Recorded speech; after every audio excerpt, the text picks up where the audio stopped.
El que se buscó un pleito ahora sí con unas trinchones fue Hugo. Es Se me que olvida cómo se llama. López Gatel, Ah, ese. pero es que está demasiado expuesto. No puedes hablar todos los días, a todas horas, desde que esto empezó a principios de marzo, abril, mayo, junio, ya 4 meses, todos los días. Y la verdad es que esto lo pudieron haber equilibrado con otros personajes. Si es necesaria la información cotidiana, sí, es necesaria, es urgente, es importante, pero ha tenido varios resbalones en estos meses, pero el de hoy fue por toda la escalera, ¿eh? Hoy se peleó Hugo López Gatell con las refresqueras. Y esas sí tienen mucho poder económico. Y esas sí le meten mucho dinero al país. Y esas sí dependen o dependemos de ellas porque pagan mucho impuesto. Y a veces no hay agua pura en algunos lugares y lo único que tomamos los mexicanos es refresco. Es que el subsecretario de Prevención y Promoción dijo, los refrescos son veneno embotellado. Imagínate. Y que brincan los productores de refresco. Sí, porque ese es conocimiento así de calendario, de almanaque, ¿no? No es cierto, no es veneno. Uno encuentra, por ejemplo, en internet, de que si sumerges una sustancia en Coca-Cola se va a desbaratar y cosas así, cosas que no son ciertas, ¿no? Entonces, pero que el subsecretario de Salubridad se adhiera a eso, pues es infantil. Claro, el consumo exclusivo de, de refrescos, pues sí, como el consumo de azúcar, pues puede ser dañino. Pero entonces que se meta con el azúcar, no con los refrescos. Pero los refrescos, Mario, tú que no son hasta más sanos en algunos lugares que el agua. Sí, sí, ciertamente, porque el agua en general va a estar contaminada en menor o mayor grado, pero la de los refrescos no. Puede ser un Tehuacán, Alejandro. Sí, también. Bueno, el Tehuacán, desde luego. Pero ¿sabes qué? ¿Cuál es el problema de lo que está haciendo Hugo López Gatell? Que yo creo que ya agarró exactamente el mismo prurito que hace el gobierno federal de echarle la culpa al pasado. Evidentemente tenemos un problema terrible de nutrición y de consumo de productos chatarra y refresco y todo eso. Pero él tendría que centrarse a solucionar lo que estamos viviendo, que es esta crisis pandémica, y ver la manera de solucionarlo. Lo que ha pasado antes, de dónde venimos, la educación nutricional que tenemos o no tenemos, todo eso, lo tienen que ver hacia el futuro, pero no López Gatell, la Secretaría de Educación Pública, la Secretaría de Salud, como políticas públicas. Pero insistir en que es que sí, ahora nos enfermamos y tenemos casi 40,000 muertos porque comíamos mal, porque las gorditas, porque la comida chatarra, porque las papitas y todo eso.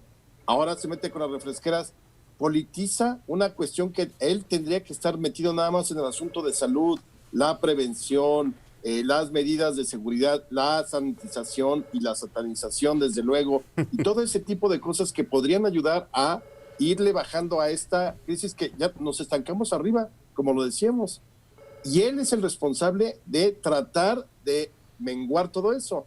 Pero si sigue con su rollo de es que las refresqueras, es que Bimbo y todas las panificadoras que procesan alimentos, es que sabemos que hay un problema, pero ese problema no le corresponde a él estarlo diciendo ahorita, porque como sea, la gente que está enfermando ahorita ya viene de una situación previa. No es algo que, eso no originó a la pandemia. Esas son cosas, digamos, daños colaterales que desde luego te pueden afectar personalmente en cómo te comportarías tú como individuo frente a la enfermedad si te da. Liliana, le están pegando a la piñata. No, pues yo veo que Hugo López Gatell trae un desgaste tremendísimo. O sea, eso de estar dando informes todos los días hace que caiga cada rato en temas que no son los que principalmente le corresponden, ¿no? Ya sabemos lo de la obesidad, ya sabemos que eso también nos lleva a una diabetes, a miles de problemas y nos hace más vulnerables para el coronavirus, para enfrentarlo, ¿no? Para vivirlo de forma más crítica. Pero ese desgaste que trae, ese llevar él solo todo ese trabajo de dar los informes, o casi solo, lo hace que cada rato caiga en temas que lo meten en pozos de los que luego no puede salir y que ya no están precisamente ligados con lo que a él le corresponde manejar en estos momentos. Entonces, pues que no nos sorprenda que al abrir la boca se empiece a pelear con otro sector de los que están aquí ya las vivas, encendidos, viendo cómo causan polémica, ¿no? Como en este caso las refresqueras, ¿no? Tal vez no era lo que le correspondía y ni modo, se le fue, como se le han ido otras cosas, en donde se pone ya bravo y cosas que él tiene que manejar como representante de la salud, las empieza a manejar como político. Muchos infiernos, Dora. Sí, efectivamente, su cargo es político operativo y él se ha centrado más en las últimas semanas en lo político, creo que desde un principio. El estar, como mencionó Adela, expuesto continuamente y no tener una logística con una planeación y una anticipación. Si el señor se ha cansado de decirnos que va a ser una pandemia de muy largo trayecto, señor, prepárese para toda la parte operativa de dar la información en un largo periodo. Tener invitados o tener colaboradores que en un momento hacen el relleno de esa hora. Un relleno en el cual él abarca más de media hora, repitiendo lo mismo, tratando de alargar lo más posible y desde luego justificando muchos de los desaciertos y de las crisis que se han vivido en diferentes estados, culpando a la población.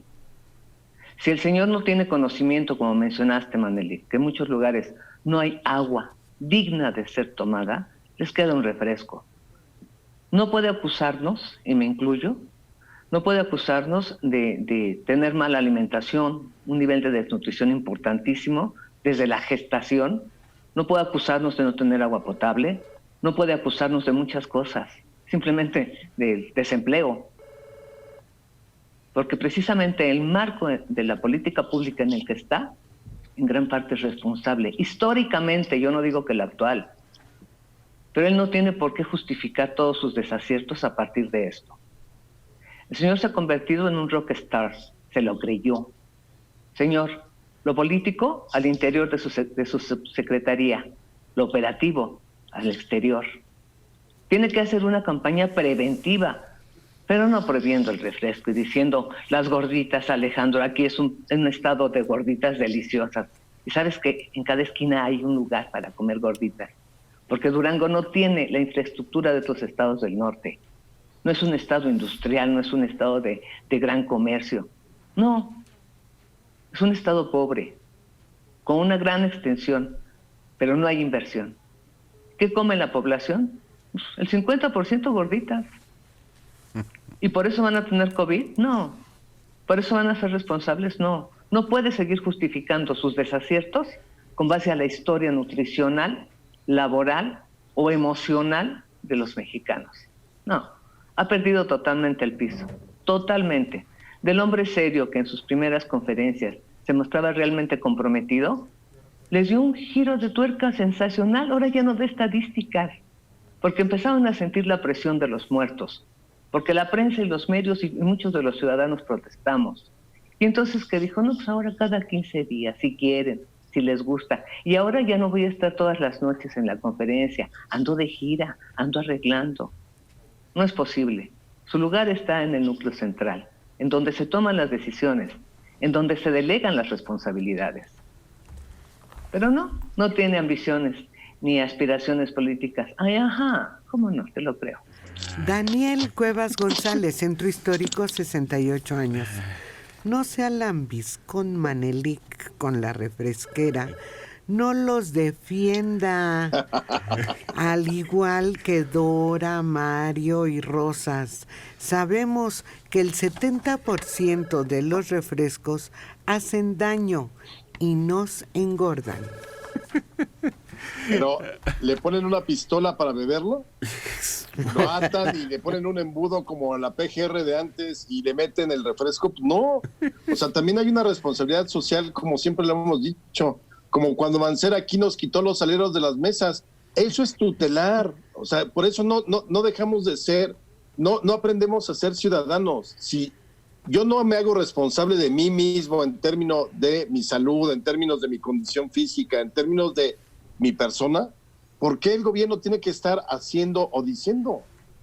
A ver, no, te hace mal el refresco, no lo bebas. Educa a tus hijos para que beban agua, para que beban aguas frescas, aguas de frutas. Pero este asunto ya llegar a esos extremos es increíble. No, espérense tantito.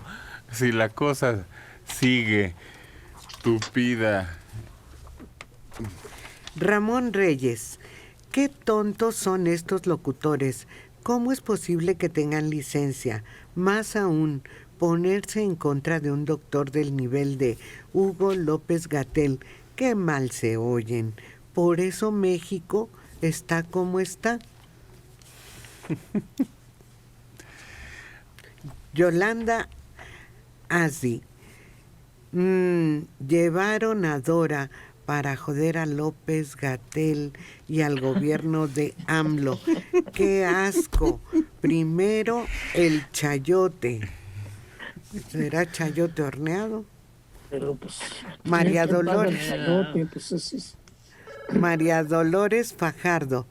¿Cómo va a solucionar la pandemia si a nivel mundial nadie la ha solucionado? Creo que los ignorantes son ustedes por ser prianistas. No, ahí hay un error de apreciación muy fuerte. Pues si uno ve las estadísticas de ayer de Italia, donde no cabían los muertos en los hospitales, donde no sabían qué hacer, no había cómo enfrentar la situación, no había lugares en los cementerios. Ayer tuvo 2 casos nuevos, toda Italia.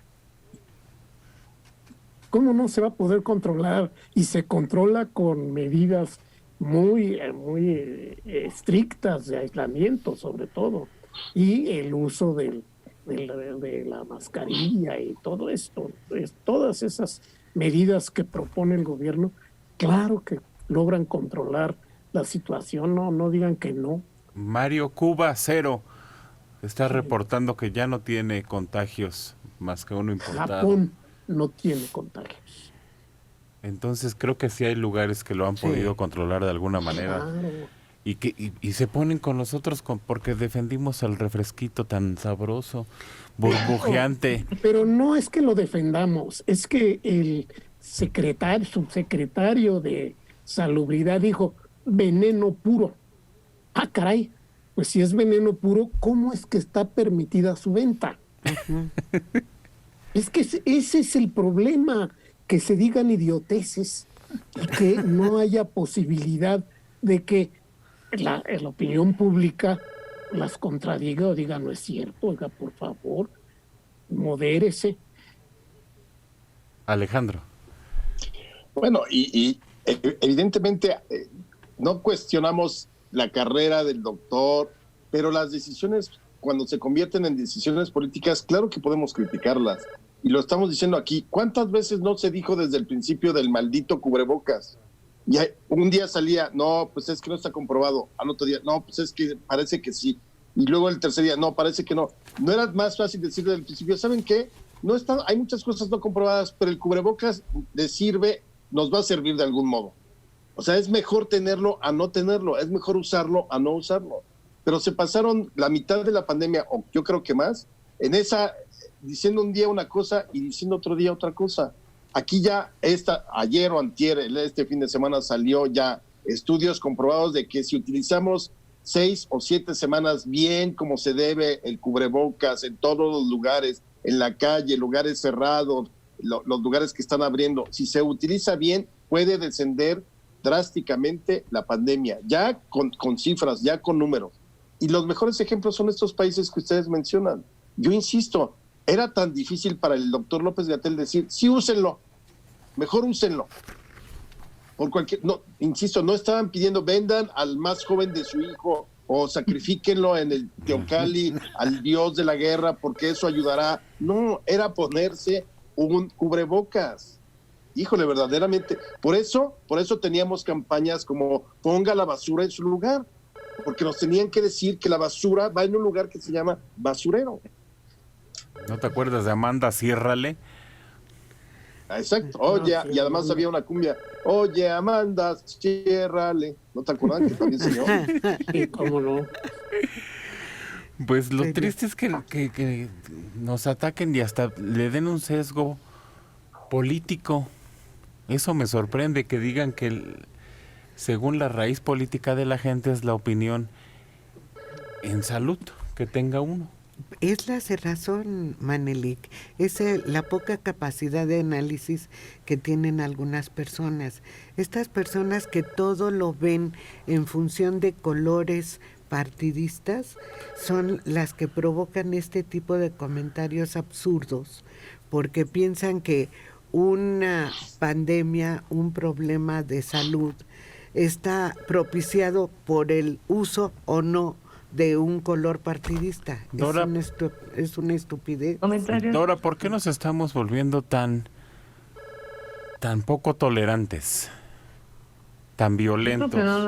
Yo creo que no nos estamos volviendo, Manelik. Yo creo que esto viene de familia, de origen. En muchos hogares la intolerancia, mucho antes de la pandemia, era la política para educar a los hijos.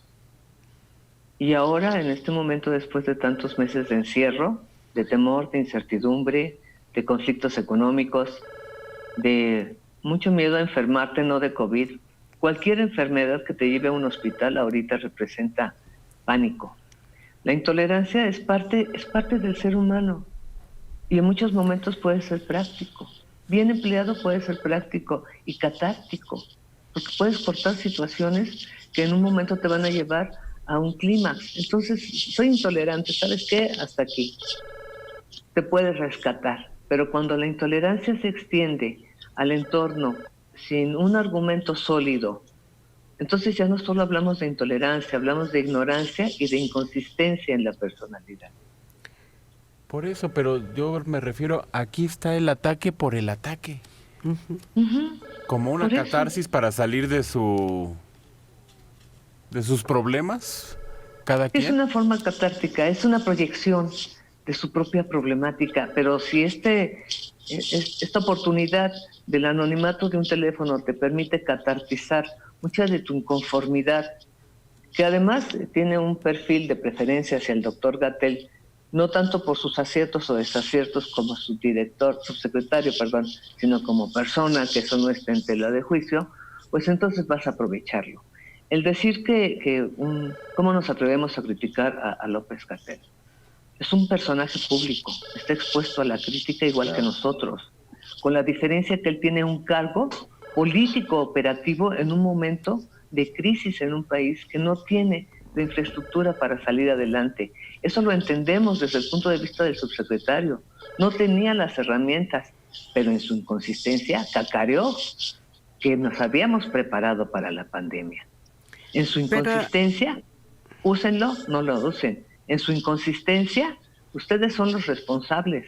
Están malnutridos, están estos, pero luego, no, pues que cada gobernador decida. Por mí, no va a decidir un gobernador. Pero también es la repetición de un discurso. Es claro. el no analizar lo que escuchamos y a todo darle el mismo tono y el mismo origen. Por eso también la gente está así, porque no analiza, porque hay quien está constantemente echando culpas a otros gobernantes, a otros espacios, a otros tiempos. Entonces, para ellos todo es lo mismo, no importa de qué se trate, no importa si es una cosa o es otra, todo para ellos tiene el mismo origen, no analizan. ¿Quiénes son ellos? Las personas que hablan ya nos acusan de tener una tendencia política. Pues estamos en tiempos revueltos. Yo mismo a veces no sé qué pensar. como dice Alejandro, sí pónganselo, pero no pónganselo. Y con los datos, no creo que sea tampoco fácil. Miren, ahorita que dijo Dora de Cay, les dejo a los gobernadores la responsabilidad. El gobernador de Coahuila, Miguel Riquelme, y los alcaldes, el sábado tuvieron un festejo masivo. Se ve en la fotografía de ellos abrazándose, de las carnes en la parrilla. Entonces yo mismo, no es fácil tomar una decisión, pues si ellos andan tan tranquilos, yo ¿por qué no? Entonces esto sí es una invención, y ellos, como son poderosos y lo saben, ¿no me están diciendo la verdad? Pues no es tampoco fácil tomar una decisión, creo. Es que además, ¿sabes qué? Yo sí creo que nos tocó una clase política pigmea en una situación de gravedad como la que estamos atravesando. Es increíble que esto hagan los gobernadores. Es increíble que López-Gatell salga sin cubrebocas. Es increíble que el presidente le permitan salir, no tanto a la mañanera. Obviamente se tiene que quitar para la mañanera. Pero en los eventos públicos, en las inauguraciones, en sus giras, solamente porque tienes que poner el ejemplo de que tu política pública para enfrentar la pandemia es la correcta. Y eso implica 5 medidas básicas. Pues esas 5 medidas básicas tendría que seguirlas el presidente, los gobernadores, los diputados, los senadores y toda la clase política.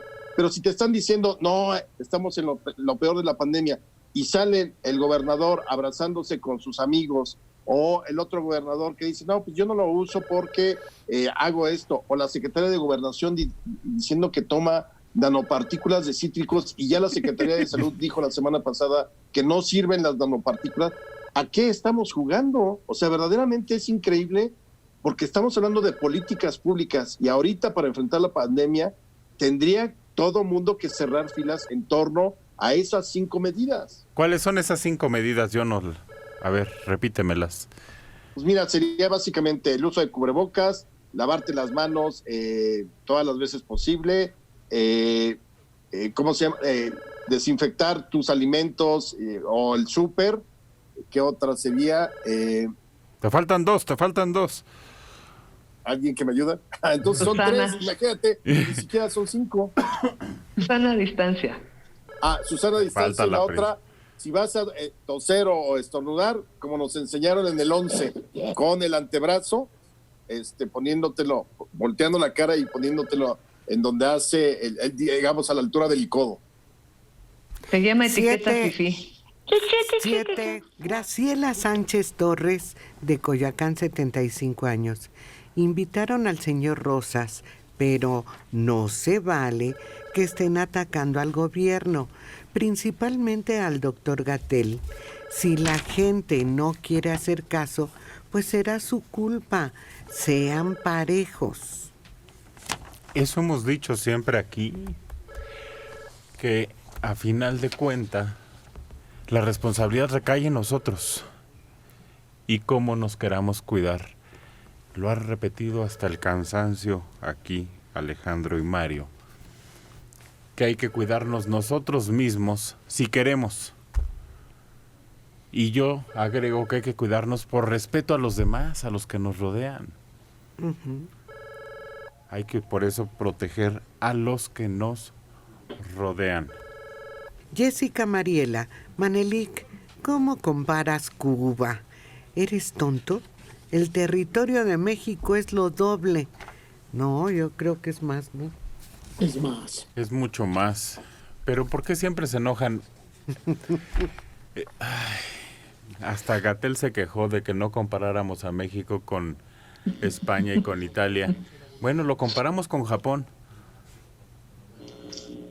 que es más o menos... Sigue siendo más pequeño, pero Pero en de todas población, formas, él habla por población, densidad poblacional. claro, sí. Claro.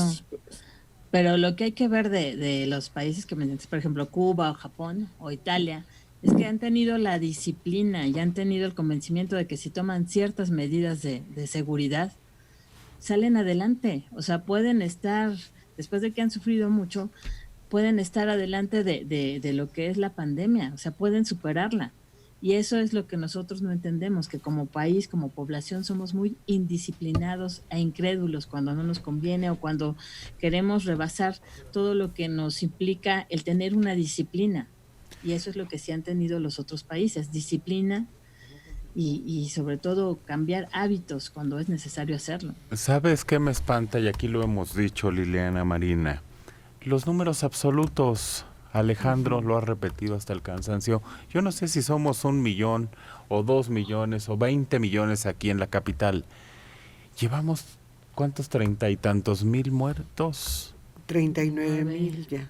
Casi 40,000 muertos. Esos son números absolutos. Son familias, habíamos dicho. Alejandro defiende esa tesis que es aterradora por donde la quiere uno ver, sin compararla con densidad poblacional. Arturo Telles Velázquez, ahora hasta voceros de la Coca-Cola resultaron. Y Manelik va a torcer la lógica para explicar que tomar veneno es benéfico para la gente pobre. Fíjese que sí, está comprobado que necesitan calorías los que se someten a labores extremas físicamente muy demandantes. Entonces, ellos necesitan de ese impulso calórico que da la Coca-Cola. Perdón, Mario, te interrumpí. No, y también, pues, no se van a enfermar de enfermedades del estómago, no les va a dar disentería, jamás. Aquí, a pueblos enteros que tienen que tomar agua embotellada o refrescos embotellados, porque no hay los servicios sanitarios que permiten que la gente no se enferme. Entonces, era visto como una bendición el uso de los refrescos.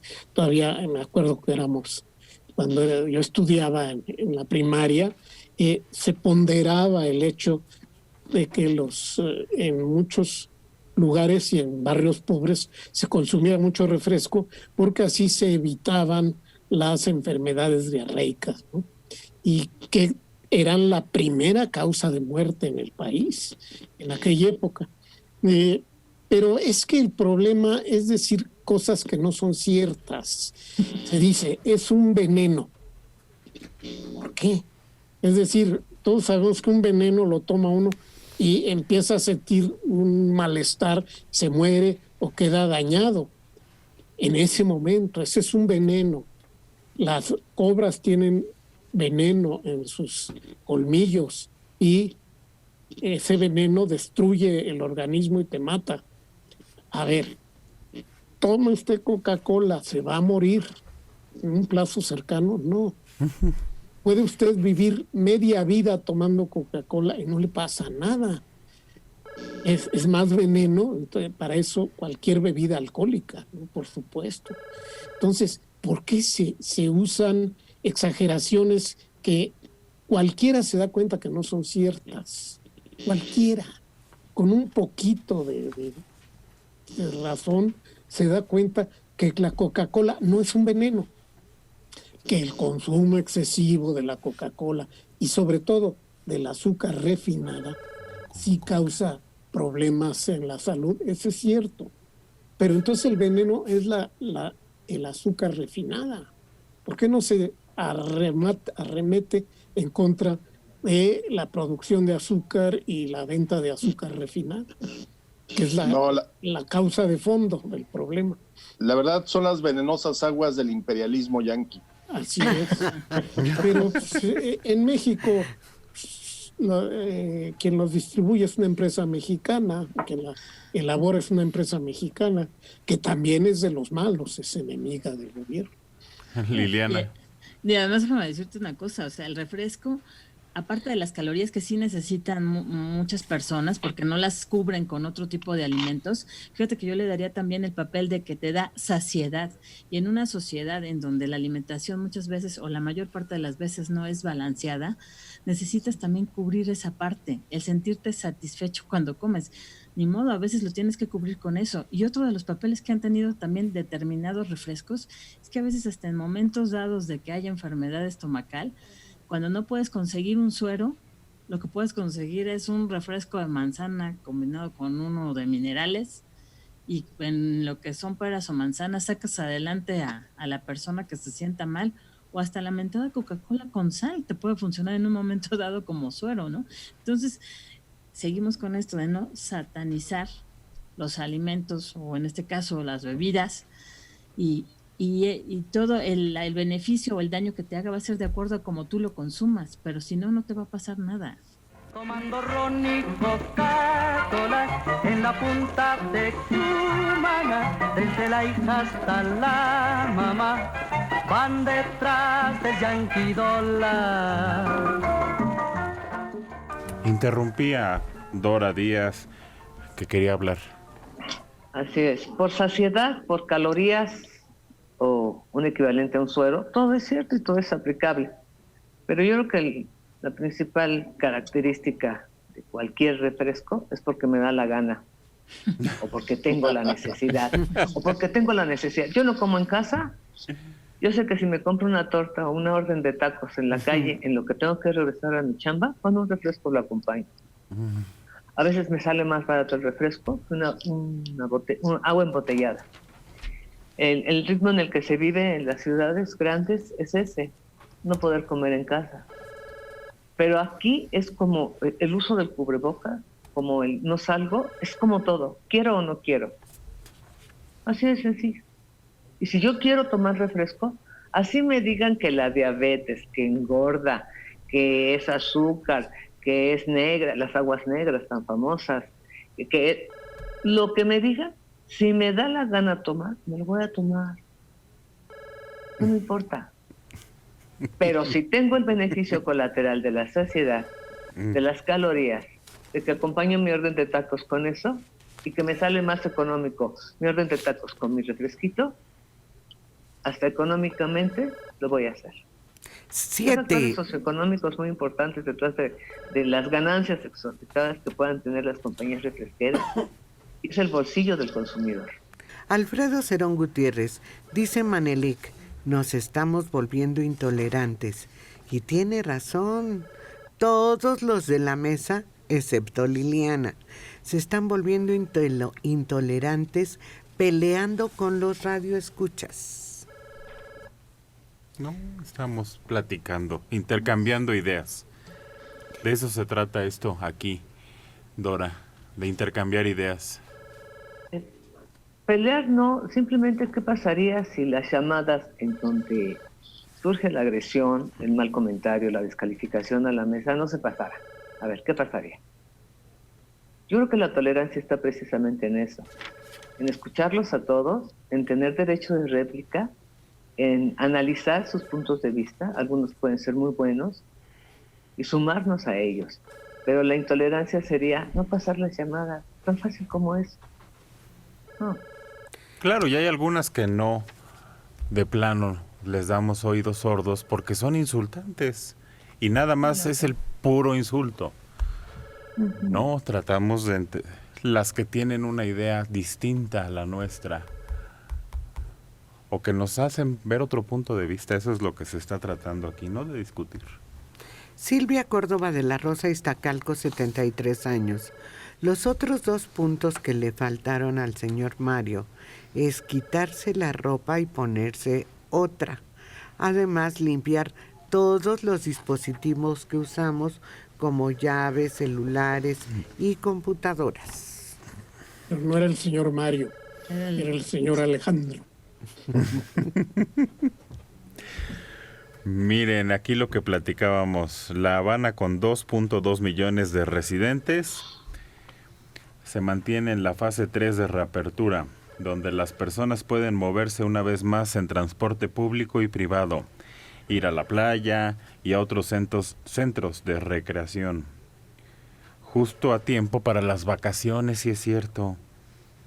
Es que La Habana no registra casos de transmisión local por primera vez en 4 meses.